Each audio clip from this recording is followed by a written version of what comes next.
गुरुक्षेत्र को प्रणाम, गुरुदेव को प्रणाम। शांति पाठ से शुरू करेंगे। ओम पूर्णमदः पूर्णमिदं पूर्णात् पूर्णमुदच्यते पूर्णस्य पूर्णमादाय पूर्णमेवावशिष्यते। ओम शांति शांति शांति। आज के सत्संग में उपस्थित सबका स्वागत है। और जैसे पिछले सत्र में सब बता रहे थे कि गीता के श्लोक जो है इनका और ईशावास्य के पहले मंत्र का जो समन्वय है या उसी का जो अर्थ गीता में है उसको फिर से एक बार एक सत्र में लिया जाए। तो इसलिए जो छठवें अध्याय के बाद के जो है उन कुछ श्लोकों को चुना है मैंने, जो पहले ही मंत्र में जो बता रहे हैं ईशावास्योपनिषद में श्रुतियाँ, तो वही यहाँ पे अलग तरीके से श्री कृष्ण भगवान गीता में बताने की कोशिश कर रहे हैं। तो ग्रुप में डाला हुआ है ताकि वो सामने जब, क्योंकि वो संस्कृत है ना श्लोक, तो सामने रहेगा तो उसको समझने में थोड़ी आसानी होगी। पहला जो हमने मंत्र लिया है वो 7वें अध्याय का 6वां मंत्र है। एतद् योनीनि भूतानि सर्वाण्यत्युपधारय अहं कृत्स्नस्य जगतः प्रभवः प्रलयस्तथा। मतलब अगर इसका अन्वय करके देखेंगे तो एतद् योनीनि मतलब ये जो दोनों प्रकार की प्रकृतियां है, जो योनि यानी उगम स्थान है, वो कैसा कैसा है। भूतानि सर्वाणि यानी सारे सृष्ट पदार्थ, ये एक प्रकार की प्रकृति है।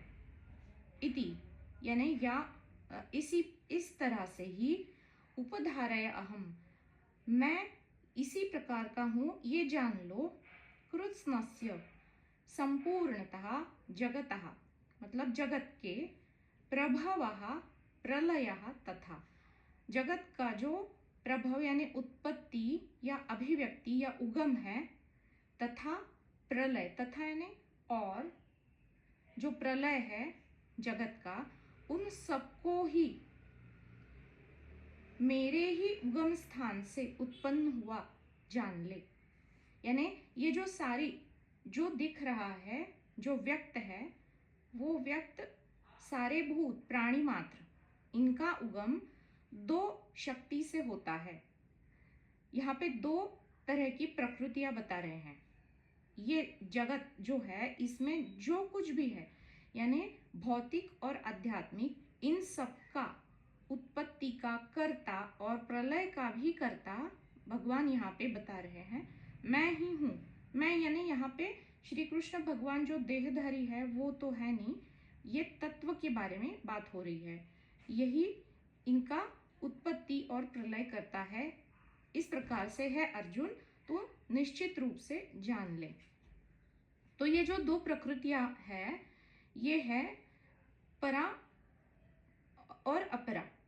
तो यहाँ पे जो भी जितने भी सृष्टि में जड़ और चेतन जो भी वस्तुएं हैं, ये दो प्रकार की है ना। जैसे गुरुदेव बताते हैं, देह मात्र स्थूल नहीं है, जड़ और चेतन का समन्वय है। मन और शरीर यंत्र जैसे कहा जाता है, इसी प्रकार से इस जगत में जड़ भी है और चेतन भी है, और इन्हीं से उत्पत्ति हुई है। और ये जो चैतन्य है जिसने इन दोनों को अपने अंदर धारण करके रखा हुआ है, ये सारी ये दोनों ही जो प्रकृतियां है, इनकी जो उत्पत्ति और प्रलय होता है, ये इसी तत्व के अंदर होता है। तत्व सबको सभी ओर से घेरे हुए, व्याप्त किए हुए है। जो ईशन तत्व की वहां पे बात हो रही थी, इसको यहाँ पे भगवान मैं ही वो करता हूं इस प्रकार से बता रहे हैं। यानी ये जो सृष्टि है उसका मूल और जो सारे पदार्थ उत्पन्न होते हैं, वो जो जिस चेतन से उत्पन्न होते हैं, वो मूल कारण वो भी मैं ही हूं, तत्व ही है। इस प्रकार से यहाँ पे बात हो रही है। और ईशावास्यम इदम सर्वम यत्किंच जगत्याम जगम, ये जो बता रहे हैं यहाँ पे, जो श्रुति बता रही है ईशा उपनिषद की, तो ये जो तत्व है, यत्किंच जगत्याम जगत, मतलब जो दिखता है वो भी, ये जो किंच है जो सूक्ष्म है वो भी, सब में उसी का वास है, ईशन तत्व का। इस प्रकार से वहां पे बता रहे हैं। फिर अगला वाला श्लोक हमने लिया है 7.14, 14 वाला। दैवी येषा गुणमयी मम माया दुरत्यया माम एव ये प्रपद्यन्ते मायामेताम तरन्ति ते। अब यहाँ पे भगवान बता रहे हैं 3 प्राकृतिक गुणों से युक्त जो ये माया, जिसे माया देवी कहते हैं, ये माया शक्ति, ये मुझसे ही उत्पन्न हुई है, जिसको तर्क के उस पार या फिर मायातीत होना बड़ा दुश्वार है। लेकिन जो मेरी शरण में आ जाते हैं, अब क्या श्री कृष्ण भगवान जो उस युग में हो गए, उनको शरण में जाना है? नहीं, ये जो तत्व है भगवान या फिर ईश्वर, ईशन, कोई भी तत्व है, इस तत्व के शरण, या वो और मैं दो है ही नहीं, इस प्रकार से जो जान लेता है वो इस माया को बहुत सहजता से तर कर दूसरी ओर, मतलब मायातीत अपने आप हो जाता है। अब ये श्लोक समझने में दैवी यानी जो दिव्य है, दैवी ही ऐशा गुणमयी, गुणमयी यानी जो त्रिगुणात्मक, त्रिगुणों से युक्त है, वह मम माया, वह मेरी माया, माया यानी शक्ति, जो ईश्वर की शक्ति है, ईश्वरी, वो गुणमयी, त्रिगुणों से युक्त, वो खचित ही, निश्चित ही, दैवी ही, दिव्य यानी दिव्य, खचित ही, दुरत्यया जो दुस्तर है, दुष्कर है पार होने के लिए। वो कैसे पार हो सकते हैं आप सब लोग, आप शिष्य जन? ये भगवान कहते हैं माम एव ये प्रपद्यन्ते, जो निश्चित रूप से मेरे तत्व को जानकर इस तत्व के शरण में आ जाते हैं, उनके लिए मायाम एताम तरन्ति ते, ये माया तर के सहजता से उसके पार हो जाना बिल्कुल आसान है, बिल्कुल उनके लिए संभव है। लेकिन ये जो असंभव बात है, क्योंकि पहले तो ज्ञान की तरफ सामान्य लोगों का रुख तो होता ही नहीं, क्योंकि उनको ये पता ही नहीं चलता, जो है जीवन है वही वो सत्य माने बैठे हैं। लेकिन बहुत कम लोग हैं जो उसको जानने के लिए, या प्रारब्धवश ऐसी कोई परिस्थितियां उनके जीवन में आ जाती है ताकि वो ज्ञान की तरफ रुख कर लेते हैं। तब ये साधक जब उपासना के बाद ज्ञान मार्ग में आ रहा है, तब जाके जब भगवान कह रहे हैं कि जब अब तूने जान लिया है इस तत्व को, तो अच्छी तरह से जान ले कि ये तत्व क्या है। इस तत्व से अनुसंधान अगर तू साधे हुए रहेगा, यानी मेरी शरण में आएगा, मैं यानी क्या, सब कुछ, दोनों ही प्रकृति यानी भौतिक और पराभौतिक, परा और अपरा, दोनों प्रकृतियां जिस तत्व में ही निहित है, और इन सब की उत्पत्ति इस तत्व में ही हो रही है, इनका प्रलय भी इसी तत्व में हो रहा है। इस मूल तत्व को जान, इसके शरण में आ जा, और जो दिख रहा है, जो केवल उसका एक अंश है, वही सच ना मानते हुए तू जो बहुत बड़ा है, जो विराट है, उस विराट भावना या विराट तत्व जो हर जगह है, ईशन तत्व जो कण कण में है, उसके सामर्थ्य को पहचान। हालांकि तेरी बुद्धि वहां तक नहीं है, बुद्धि की पहुंच नहीं है, लेकिन जो मैं ये कह रहा हूँ ये तू जान ले, ये ऐसा ही है। और जब इस तत्व को तू शरण जाएगा, या फिर वो सर्वश्रेष्ठ है, और उस तत्व के ही अंदर मैं निहित हूँ, और मैं ही वो तत्व हूँ, ये जान, तब जाके इस माया को तर कर, पार कर जाना, मायातीत हो जाना सहज हो जाएगा। इस प्रकार से इस श्लोक में भगवान कह रहे हैं। अब जो 8वां अध्याय है उसका 20वां श्लोक है। परस्तस्मात्तु भावान्यो व्यक्तो व्यक्तात् सनातनः यः स सर्वेषु भूतेषु नश्यत्सु न विनश्यति। इसको एक बार अन्वय देख लेते हैं, बहुत ही लंबे लंबे शब्द है। परहा यानी जो श्रेष्ठ है, सर्वश्रेष्ठ परम जो तत्व है वो, तस्मात् तु भावः उससे, लेकिन भावः अन्यः अव्यक्तः, भावः यानी प्रकृति, अन्य यानी अन्य दूसरा, अव्यक्त यानी जो सूक्ष्म है, अव्यक्त है। अब यहाँ पे प्रकृति कैसे कैसे है, जो व्यक्त है वो और जो अव्यक्त है वो। अव्यक्त से व्यक्त और व्यक्त से अव्यक्त।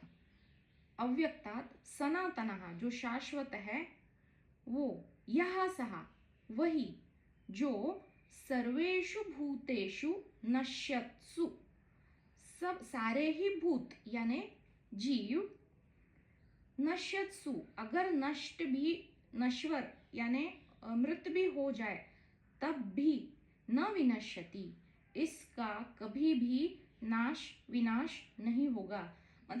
मतलब अब ये शब्द तो हमने समझ लिए हैं, एक बार इसको अर्थ एक बार सरलता से जान लेते हैं।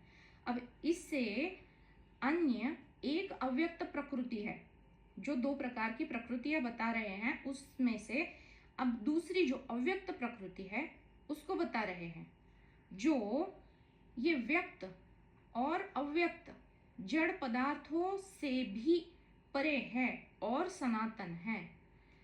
हमें लगता है कि ये ब्रह्मांड की उत्पत्ति हुई, इसको बहुत सारे वैज्ञानिक सिद्धांत भी है कि ब्लास्ट हुआ और उससे विस्फोट हुआ और उसी से ये बना है, फिर वो 2 बार हुआ, अनेकों है। जो शैवाइट्स है वो मानते हैं कि शिव है, उसी ने अपने में से इस सृष्टि की उत्पत्ति की, जिसे शक्ति कहते हैं। तो अनेक मान्यताएं हैं। तो यहाँ पे जो कहने की बात है, सभी में वही बात है, शब्द अलग अलग है। हमें बस उसको उसके पीछे जो मर्म है उसको हमें समझ लेना है। तो ये जो अव्यक्त प्रकृति है या परा प्रकृति है, वो जो स्थूल या जड़ जो भी दिखाई दे रहा है, उनकी जो सृष्टि है उस स्थूल सृष्टि से परे है और वो सनातन है, यानी उसका आदि भी नहीं है और अंत भी नहीं है। वह परा है और वो अविनाशी है। सारे जगत का भी, यानी जो ब्रह्मांड हमें दिखाई दे रहा है, तो उसका भी अगर प्रलय हो जाए तो फिर भी ये जो परा प्रकृति है वो कभी ना नष्ट होने वाली है, क्योंकि जो भी दिखाई देता है वो नश्वर है। अगर पृथ्वी हमें दिखाई दे रही है तो कभी ना कभी तो इस ग्रह तारे सबकी उत्पत्ति हुई है। तो अगर कभी ना कभी तो उत्पत्ति हुई है तो कभी ना कभी तो ये सब कुछ विनाश होने वाला है, वो विलयकारी ही है। लेकिन ये जो प्रकृति है, जो परा प्रकृति है, जो सनातन है, ना उसकी कभी उत्पत्ति हुई है। जो सारे ब्रह्मांड उत्पन्न होते हैं वो केवल इसी परा प्रकृति के ही अंदर उत्पन्न हो रहे हैं। यानी जो पुराणों में जो बात होती है कि कितने सारे लोक हैं और कितने सारे पाताल है, सप्त लोक है, सप्त पाताल है। तो भू भुव स्वा महा जना तपाल ऐसे है, और तल अतल सुतल वितल ऐसे है। ये जो पाताल है तो कितने लोक हो गए, ऊपर 7 और नीचे 7, पृथ्वी के ऊपर भी स्वर्गलोक आदि आदि है, आदित्य लोक और क्या क्या लोक, बहुत पुराणों में बहुत सारे यहाँ पे वर्णन आते हैं। तो कितने सारे लोक हैं। जितनी चेतना के स्तर बढ़ते जाएंगे उतने उतने डायमेंशंस है, उतने उतने लोक है, और जितने वो चेतना नीचे नीचे जाती जाएगी, तमोगुणी होती जाएगी, उतने सारे अधोलोक भी है। लेकिन ये सारे इतने सारे लोक ये केवल परा प्रकृति के अंदर या फिर परा प्रकृति में ही सारे उत्पन्न हो रहे हैं। और इतने सारे लोगों की अगर उत्पत्ति हुई है तो ये सारे ही लोग, पृथ्वी लोक के सहित ये सारे लोग जब जब उत्पन्न हुए हैं तो उनका विनाश भी तय है। लेकिन ये जो परा प्रकृति है, जो सूक्ष्म है, जो सूक्ष्म से भी सूक्ष्म है, वो सदा से है, वो सनातन है, वो अविनाशी है। और इस प्रकृति को समझाने के लिए ईशावास्योपनिषद में हमें समझना चाहिए कि ये ईशन तत्व है।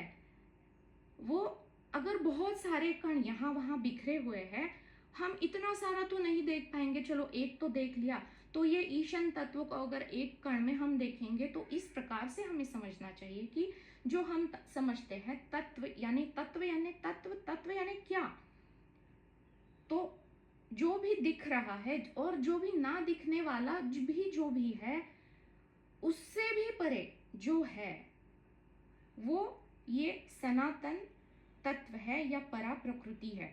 इसको गीता में यहाँ पे भगवान बताने की कोशिश कर रहे हैं, जो हम ईशावास्योपनिषद में पढ़ रहे हैं। अब और एक मंत्र को देख लेते हैं। 9वां अध्याय का 4था श्लोक है। मया ततमिदं सर्वं जगत व्यक्तमूर्तिना मत् स्थानि सर्वभूतानि न चाहम तेषु अवस्थितः, ऐसा इसका अन्वय आएगा।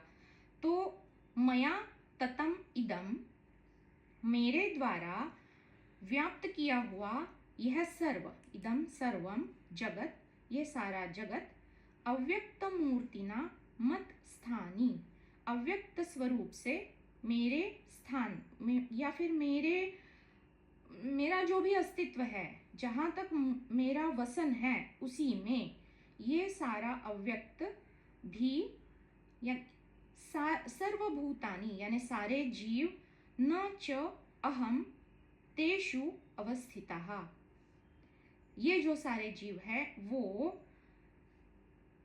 और उनमें मैं ही अवस्थित यानी स्थित हूँ और वो मुझी में स्थित है। इसको हमने कल भी 6वें अध्याय का एक श्लोक देखा था, उसमें भी यही बात भगवान बता रहे हैं कि मैं और मेरा जो अव्यक्त रूप है उसके द्वारा ही ये सारा जगत व्याप्त किया हुआ है, घेरा हुआ है, सब ओर से घेरे हुए, फिर भी ये बचा हुआ है शेष। और फिर आगे बता रहे हैं भगवान कि सारे जीव मेरा जो वसन है, मेरा जो वास है, उसी के अंदर ये सारे जीव है, लेकिन मैं किसी के अंदर निहित नहीं हूँ। ये बड़ी बात है। ये जो ईशन तत्व है जो हर कण कण में है, हर अणु रेणु में है, तो क्या वो केवल एक किसी जीव में या केवल किसी एक वस्तु में है? ऐसा हम नहीं कह सकते। वो होकर भी ना होने के बराबर है। यानी जो हमने सीखा है ज्ञान मार्ग में, उसको कितने बढ़िया तरीके से गीता में भी बताया है। और यही बात ईशावास्योपनिषद के इस पहले मंत्र में छिपी हुई है। इस रहस्य को हम जानने की जितना कोशिश करेंगे उतना ये खुलता जाएगा, खुल जा सिम सिम वाला, इस तरह से है। इसको भी अगर फिर से हम देखेंगे तो ईशावास्यम इदम सर्वम यत् किंच जगत्याम जगत, मतलब ये जो जगत है जो दिखाई दे रहा है, और जगत्याम जो जीवन जी रहे हैं, उन सारे जीवों का ये जगत है ना, जगत्याम जगत। तो अब जी रहे हैं वो जीव जो दिखाई पड़ते हैं, और जो दिखाई नहीं पड़ते वो भी तो है। जैसे माइक्रोस्कोप के अंदर हम जब देखते हैं दूरबीन से, तो हमें दिखाई देता है कि वहाँ पे जीवन है, उनका भी तो एक जगत है।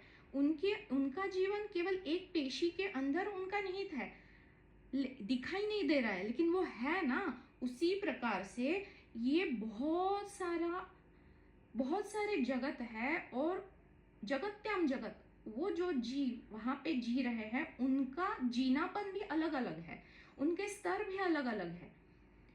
तो उन सब का जो है वो स्थान या निवास मेरे ही अंदर है, वो सब मैं घेरे हुए हूँ। और फिर भी मैं किसी एक अणु, रेणु या कण या किसी एक जीव में केवल मात्र सीमित नहीं हूँ, मैं सब जगह हूँ और कहीं भी नहीं हूँ। अस्तित्व को हमने इसी प्रकार से ज्ञान मार्ग में भी जाना है। तो अब तक जो हमने पढ़ा है, इसमें और किसी के मन में अगर कोई है, कोई सवाल है, या फिर कोई एक दृष्टिकोण है, या फिर जो हमने सीखा है ज्ञान मार्ग में, उससे संबंधित अगर कुछ जोड़ना है तो ज़रूर जोड़िए, नहीं तो फिर अगले अध्याय के अगले मंत्र के ऊपर जा रहे हैं। फिर तो यहाँ पे है 13वें अध्याय का, एक मिनट, यहाँ पे और भी एक है 10वां जो है अध्याय, तो उसका एक 20वां श्लोक है। अगर आप किसी को मिल जाए तो वो भी डाल दो, तब तक मैं देख लेती हूँ। यहाँ पे है अहम आत्मा गूढ़ाकेश सर्वभूताशय स्थितः अहमादिश्च मध्यम च भूतानाम अंत एव च। मतलब इसको अगर समझना होगा तो अहम आत्मा, हे गुड़ाकेश, हे अर्जुन, अहम आत्मा, मैं आत्मा, तत् साक्षी, सर्वभूत आशय स्थितः, यानी सारे भूत या सारे जीवों के आशय स्थित का अर्थ यहाँ पे हृदय में स्थित जो है उससे लेते हैं। अहम यानी मैं, आदि ही च, मध्यम च, भूतानाम अंतः एव च, मैं ही इन सब के आदि यानी मूल में भी हूँ, मध्य में भी हूँ, और इन्हीं सारे जीवों के अंत में निश्चित मैं ही हूँ। यानी अब इसको समझना है तो हे अर्जुन, सारे जीवों के अंतर्यामी, अब ये अंतर्याम कहाँ है? हमारा हृदय में है ना। जो भी हम भावना से जब जुड़ते हैं तो हृदय में ही वो भावनाएं उठती है ना। तो अंतर्याम में स्थित यानी हृदय में स्थित जो है वो परमात्मा मैं हूँ, यानी तत्व से हम समझेंगे। और मैं ही सारे जीवों के आदि में, मध्य में और अंत में भी मैं ही हूँ। तो सब कुछ जो भी उत्पन्न हो रहा है, जो स्थिति या उसका पोषण, पालन, वर्धन हो रहा है, और फिर उसका जो अंत हो रहा है, इन सारे भूतों के हृदय स्थित जो है वो तत्व मैं ही हूँ। और यहाँ पे दूसरा भी एक है कि जो ये होने पद का है, जो एक एहसास है जो हम देखते हैं साक्षी भाव में कि भाई मैं ये हूँ, वो हूँ, ये जो एक स्पंदन है या फिर ये जो एक स्फुरण है, वो जो स्फुल्लिंग है, वो भगवान कहते हैं वो ही मैं हूँ, और उसी के कारण ये सारा जगत है। इसीलिए हम ये ईशन तत्व के बारे में बहुत इतना ज़्यादा इसका अध्ययन 3, 4, 5 सत्र हो गए, इसी को हम पढ़ रहे हैं। अब ये डाला नहीं था तो आगे चलते हैं।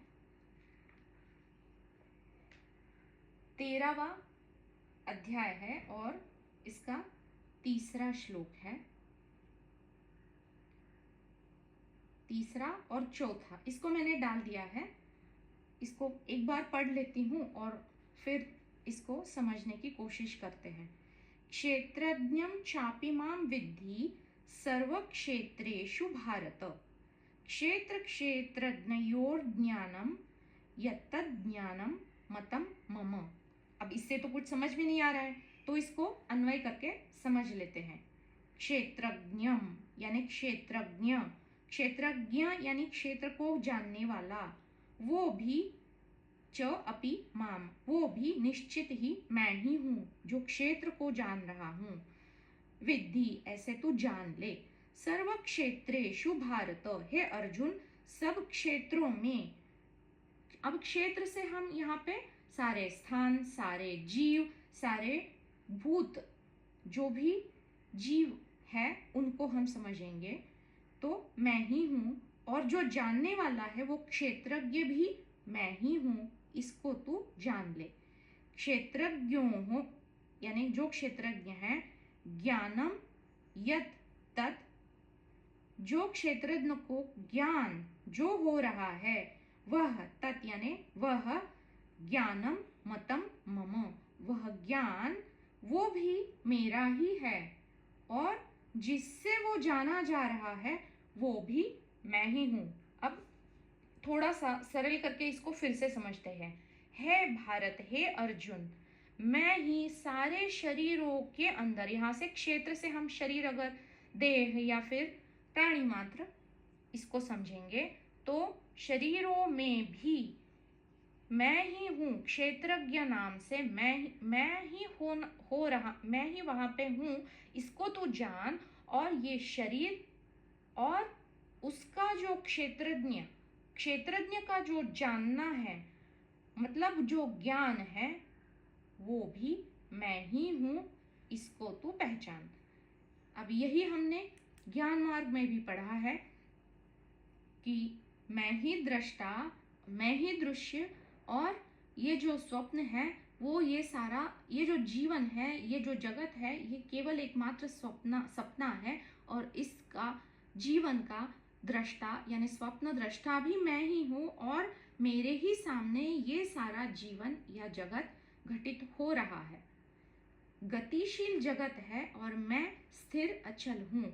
जो क्षेत्रज्ञ है, इस क्षेत्रज्ञ को जो ज्ञान हो रहा है, उस ज्ञान में भी मेरा ही स्थान है, ऐसे यहाँ पे बता रहे हैं।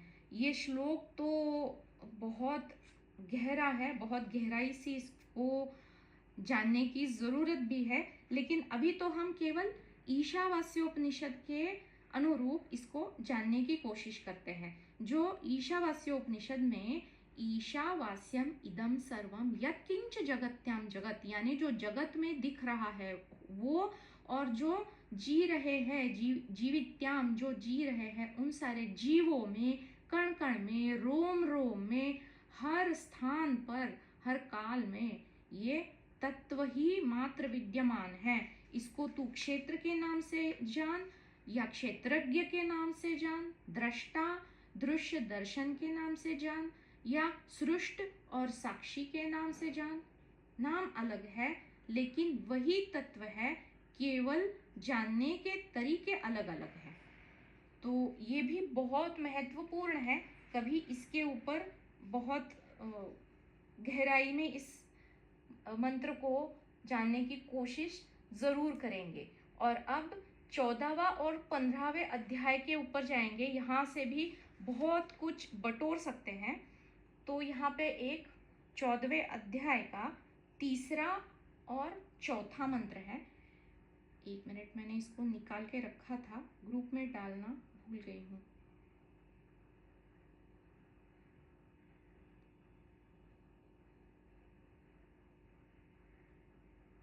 ये 14वें अध्याय का है और 15वें का भी डाल देती हूँ।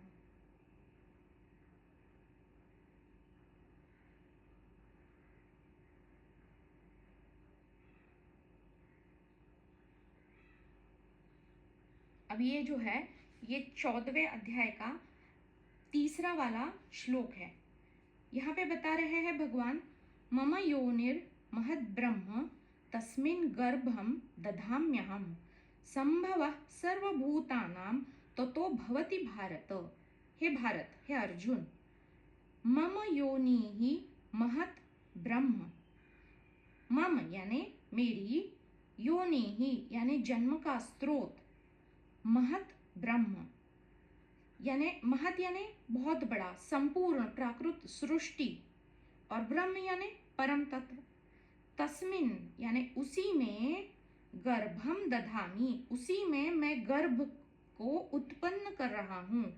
अहम संभवः मैं ही सारी संभावनाएं, सारी शक्यताएं, सर्वभूतानां सारे जीवों के, ततः उसके उपरांत, भवती उसके उपरांत सारे जीवों की जो भी संभावनाएं हैं वो भी मैं ही हो जाता हूँ। यानी इसको ऐसे इस प्रकार से समझते हैं, हे अर्जुन, ब्रह्म नामक संपूर्ण भौतिक तत्व ये सारे जन्मों का स्रोत है।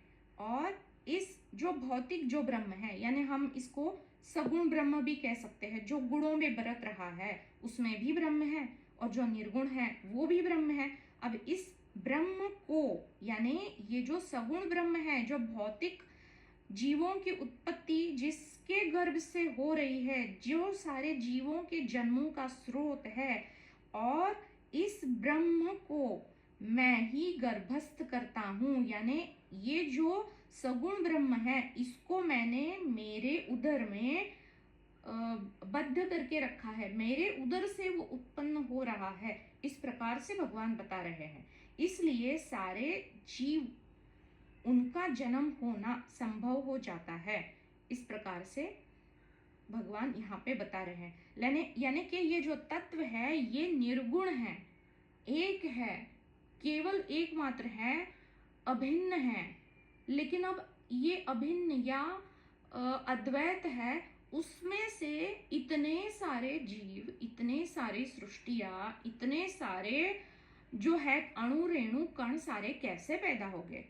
तो भगवान यहाँ पे बता रहे हैं कि ये जो सगुण सृष्टि है, इस सृष्टि यानी ब्रह्म, सगुण ब्रह्म को मैंने गर्भस्थ किया हुआ है, वो मेरे ही गर्भ में मैंने धारण किया है इस सगुण ब्रह्म को।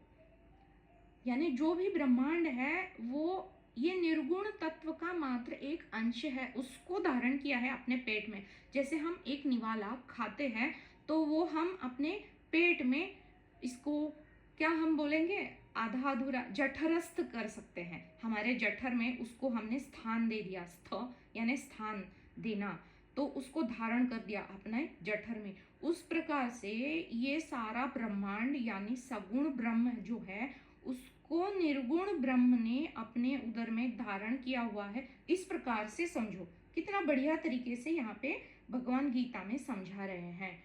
तो मूल क्या है? मूल तो निर्गुण है, जहाँ पे कोई गुण नहीं, लेकिन हमें कितने सारे वैरायटी, कितने सारे स्वभाव है, कितनी वृत्तियां है, कितने गुण और दोष है, क्यों दिखाई पड़ रहे हैं? वो केवल एक अंश है, वो मात्र अंश है सगुण ब्रह्म का। और जिस सगुण ब्रह्म को इस तत्व ने, इस ईशन तत्व ने, इस निर्गुण तत्व ने मात्र अपने उदर में स्थान दिया है, गर्भस्थ किया हुआ है। कितनी बड़ी बात है ना। और अब आके यहीं पे बता रहे हैं, सर्वयोनिषु कौन्तेय मूर्तयः संभवन्तियाः तासां ब्रह्म महद्यो निरहम बीजप्रदः पिता।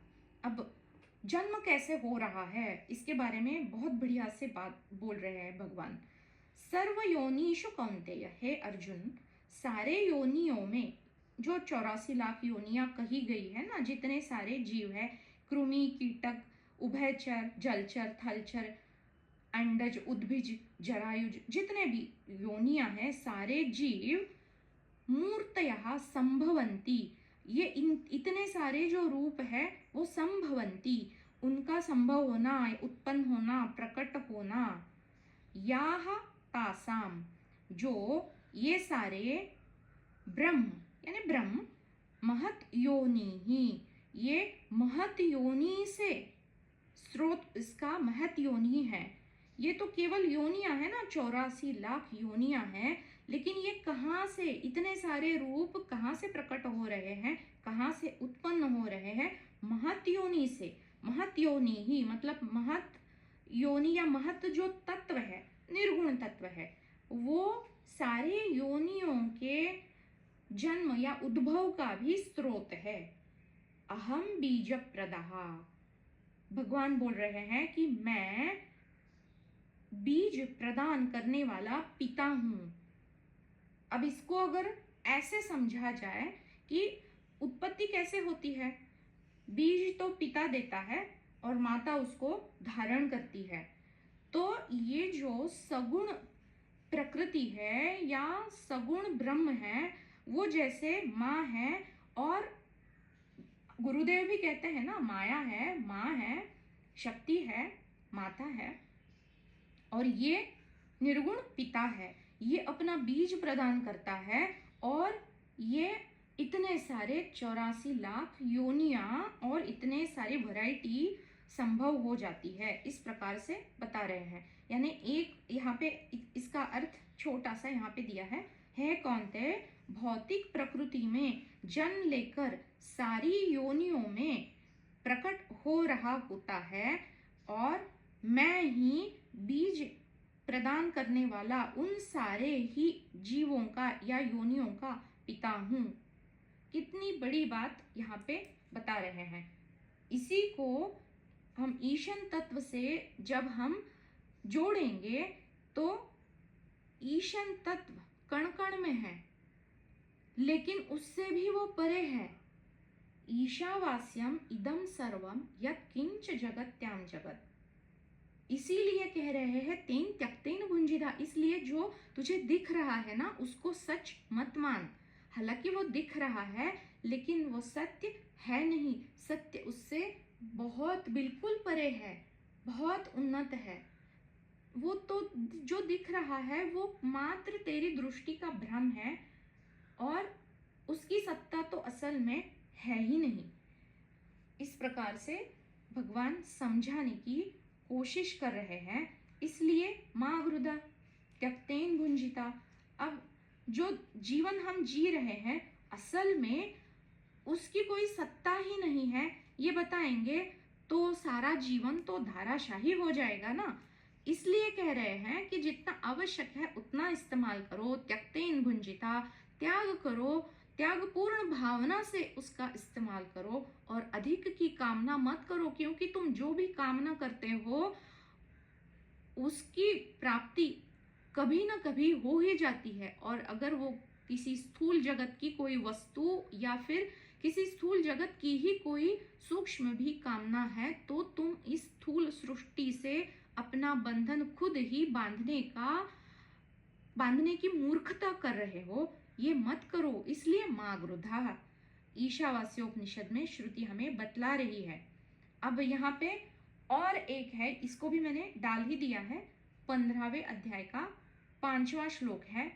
निर्माण मोहा जित संग दोषा अध्यात्म नित्या विनिवृत्त कामाः द्वंद्वैर विमुक्ताः सुख दुख संज्ञैर गच्छन्त्य मूढ़ाः पदमव्ययं तद।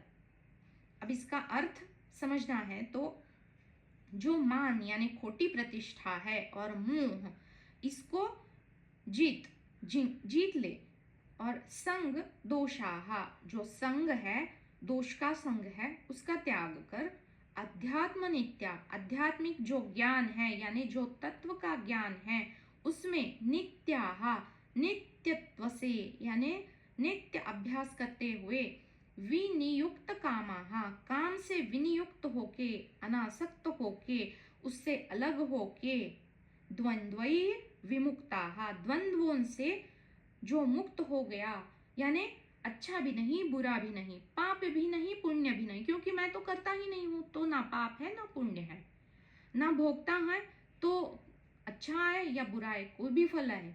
तो इस प्रकार से सारे ही जो द्वंद्व है उनसे मुक्त जो हो जाता है, सारे ही सुख और दुख रूपी जो द्वंद्व है उनसे जो मुक्त हो जाता है, सुख दुख संज्ञैर गच्छन्ति, ये जो संज्ञा, ये जो नामक संज्ञा नामक है, इस गच्छन्ति यानी प्राप्त हो जाना, किसको?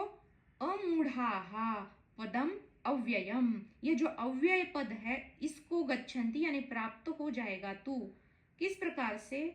अमूढ़ाहा यानी जब तू मोह रहित तो हो जाएगा। इसलिए माँ गृधा श्रुति भी कह रही है, यानी जो खोटी प्रतिष्ठा है, जो खोटा यानी जो मिथ्या मोह है, जो असत का संग है, उससे तू अगर मुक्त होता है और नित्य रूप से अध्ययन करते हुए, अभ्यास है ना तो कौन्तेय, कल भी हमने इसको पढ़ा, जो नित्य रूप से इस प्रकार तत्व से जुड़ा हुआ रहता है वह अपने आप भौतिक जो वासनाएं हैं, कामनाएं हैं, उनसे धीरे धीरे मुक्त हो जाता है। और वासनाओं कामनाओं से जो मुक्त हो जाता है वही सारे सुखो दुख रूपी जो द्वंद्व है उनसे भी मुक्त हो जाता है, क्योंकि कोई कामना बची ही नहीं। और फिर वो मोह रहित हो जाता है, क्योंकि जो स्थूल है उसकी मिथ्या समझ आने से उसमें कोई आकर्षण भी बचता नहीं है। तो मोह रहित जब वो हो जाता है, यानी जो सारे द्वंद्व है उनसे रहित, जो वासनाएं हैं उनसे रहित, और जो मोह है उनसे जब रहित एक साधक हो जाता है, तब जो परम तत्व है, परम पुरुष है, यहाँ पे परम पुरुष है, तो परम पुरुष को कैसे शरण जाना है ये जान ले।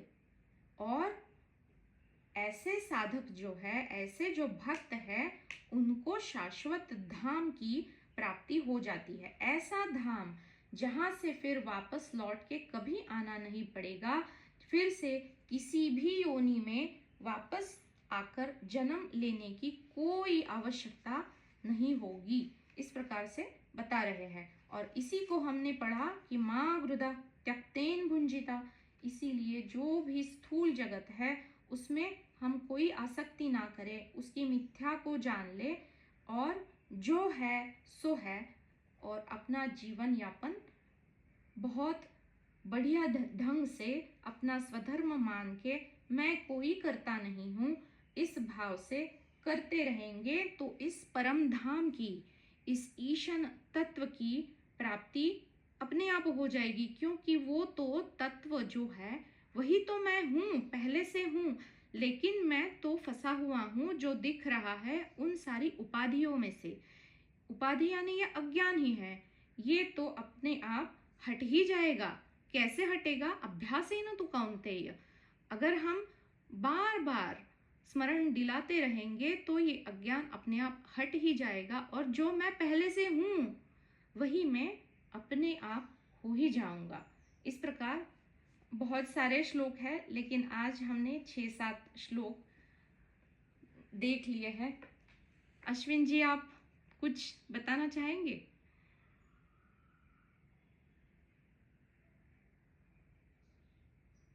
क्योंकि यहाँ पे तो सारा वही है, बताने का ढंग हर इसमें अलग अलग है।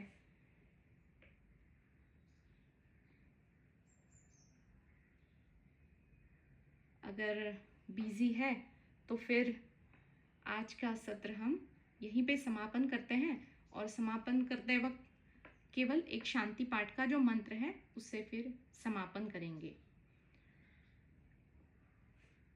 ओम पूर्णमदः पूर्णमिदं पूर्णात् पूर्णमुदच्यते पूर्णस्य पूर्णमादाय पूर्णमेवावशिष्यते। ओम शांति शांति शांति। सबका आज के सत्र में सम्मिलित होने के लिए बहुत आभार और धन्यवाद। प्रणाम सभी को।